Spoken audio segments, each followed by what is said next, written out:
When I'm done, that house won't even be on the HOA map. Erase everything inside that house and nothing should come out alive.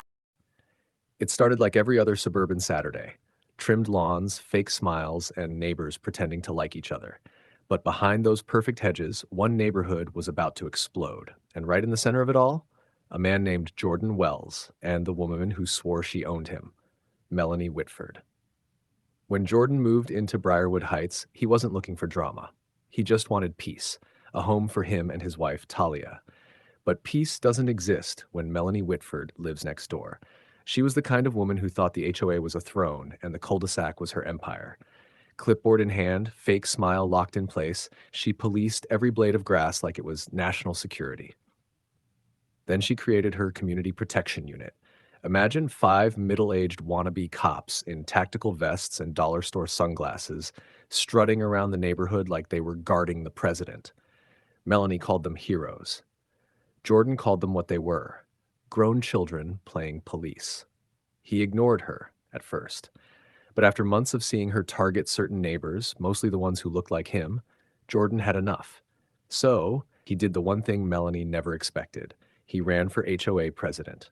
His campaign promise? Disarm the neighborhood. No guns on golf carts, no tactical patrols, just radios, flashlights, and sanity. But when he announced it, Melanie reacted like he'd banned Christmas. Within hours, the group chats lit up. Half the neighbors cheering, the other half whispering that Jordan wasn't the right kind of leader.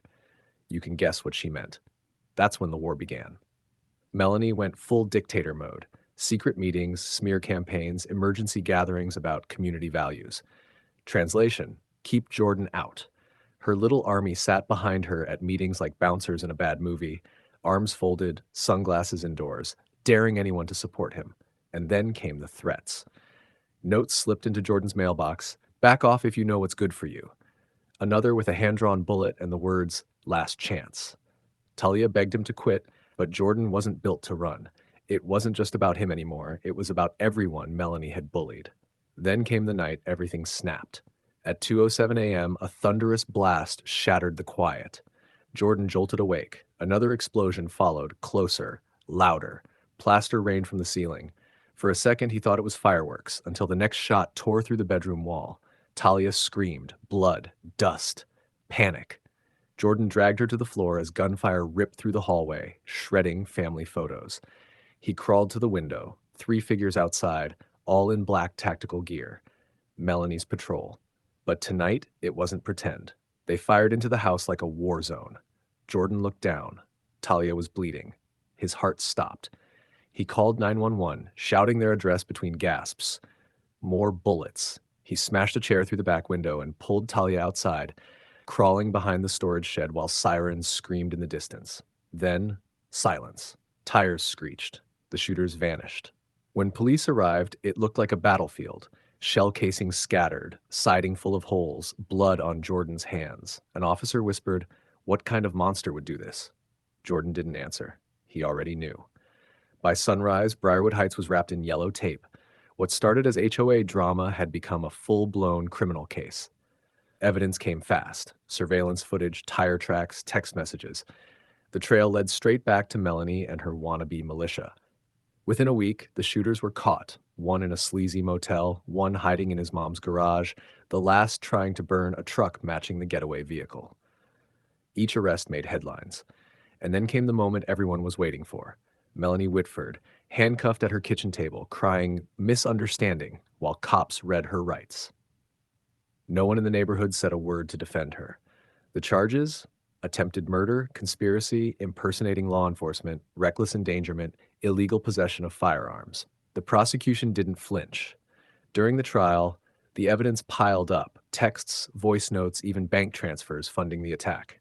And the twist? 2 of her own officers flipped.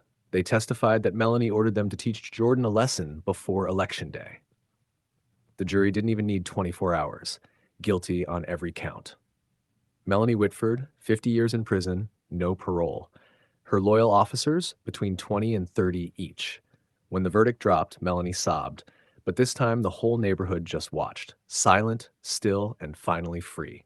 Jordan didn't celebrate, he rebuilt. Talia healed, The bullet holes were patched, but the memory stayed, a reminder of what happens when pride and prejudice mix with power. When the HOA finally held another election, there was no contest. Jordan Wells won unanimously. His first act as president? Simple. No more guns, no secret patrols, and no more bullies in board meetings. Peace returned to Briarwood Heights, scarred but stronger. And justice? Oh, it didn't just knock. It kicked the door down. If this story had you holding your breath, hit that like button and subscribe to Silent Divide Tales, where real courage meets real karma. One story at a time.